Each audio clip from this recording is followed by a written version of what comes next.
Hello, good to hear you, and thanks for coming back to watch my videos. So I'm in a bit of a pickle concerning the recently released iPhones, the 17 series. Yeah, the shiny new toys that everybody wants now. This is a 16 Pro Max. Been owning it. Battery life still at 100%. It's been generally good device to use. I don't know if it's worth upgrading, but just like many of you, I'm in a dilemma concerning the features that you're going to get. So if I go and check my battery health, it's still normal. See, the upgrades are not going to be a huge upgrade if you're going to move from 16 series to 17 series. In fact, Apple is deliberately not comparing the iPhone 17 and the 16 on their website. It's 17 compared to the likes of 13, 14 and 15. Even if you have a 15 or a 13, you might still want to skip if you want to, because the upgrades are not going to be so much huge. But if you're a content creator and you depend on your iPhone to make content, then the upgrade is worth it. For me, the biggest gripe I have with an iPhone is not that the cameras aren't excellent. They're actually good. The problem is sometimes you might want to use the telephoto lens and instead the iPhone switches to the main camera, so you end up having a very blurry image. And to me, that's the main reason why I don't even use the iPhone for telephoto purposes, even on daytime. Just take your main camera on the iPhone, tape it with a black electrical tape, then try taking a telephoto video or even photo. Then you'll see that it prefers the primary main shooter over the telephoto, and it just makes no sense at all. And that is one of the reasons why I don't even want to consider upgrading anymore to an iPhone that has a telephoto lens. That's just the part that I don't get. They have excellent photos, excellent videos, but the inability of Apple allowing you to use the telephoto, even if it's going to give you sub camera quality, doesn't make sense at all. But that's just my take on it. Depends with you. So for me, having 3 camera lenses at the back doesn't really make sense. The sensors, 2 is just enough, an ultra wide and a main.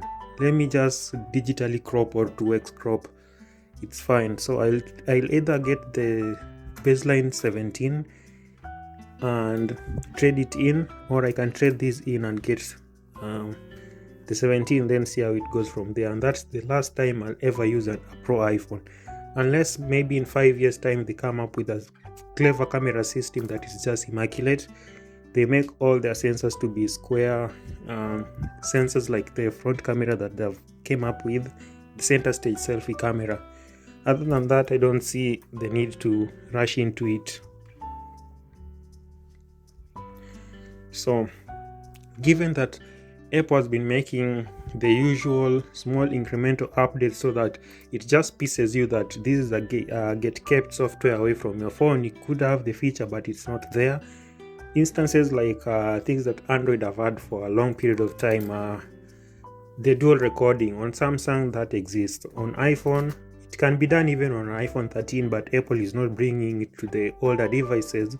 It's only limited to the latest 17 series. But genuinely, the main reason why I might want to get the 17, the plain one, is the front camera.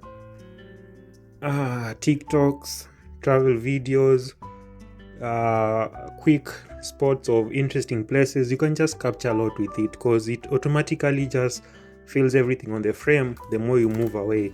Also, I don't get why Apple still retained this camera button. Nobody even uses it, but it's still there. They didn't even use it on the promo themselves. Just weird development issues that Apple just make, and they know they have loyal customers or Apple ship, and people will still buy their devices. It's just weird. But if you own a 16 Pro Max, tell me in the comment section, are you upgrading or you're keeping it for a few more years until further notice? I don't know what you're going to do with it. For me, I just got it for content, create videos with it, and since I'm using only the main camera most of the time, I don't need to have a telephoto zoom anyways. So that doesn't make any sense for me to own a Pro iPhone and just go for the baseline. And also the base iPhone this year has gotten a lot of things that have been done right. The Pro Motion display, always on display, thinner bezels, larger battery. The battery is almost on par, minus 3 hours on to the main 16 Pro Max. The 16 Pro Max can give you 33 hours of playback. The regular 17 will give you 16 hours. Not 16, I mean 30 hours. Also, if you check on the website the comparisons, you'll get that there are some features that have been omitted, like 120 Hz slow motion, 120. If you check on the website, you'll see that there are features that have been omitted, like the 120 FPS slow motion that has been omitted on the baseline 17, and also ProRes and Pro RAW capture.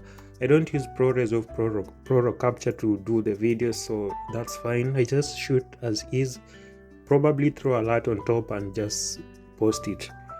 Nothing much. I don't have to color grade or do much with it. So those are the main reasons why I might not even be bothering to get the Pro iPhones. Plus the Pro iPhones, the camera visor at the back, it's kind of still divisive. I don't know. Maybe the device will grow on people. Maybe Apple will stick with it for like 1 or 2 years, then change the device design. I don't know. But I'm going to stick to a regular iPhone 17, and that is what's going to be my next Apple device if I'm going to upgrade.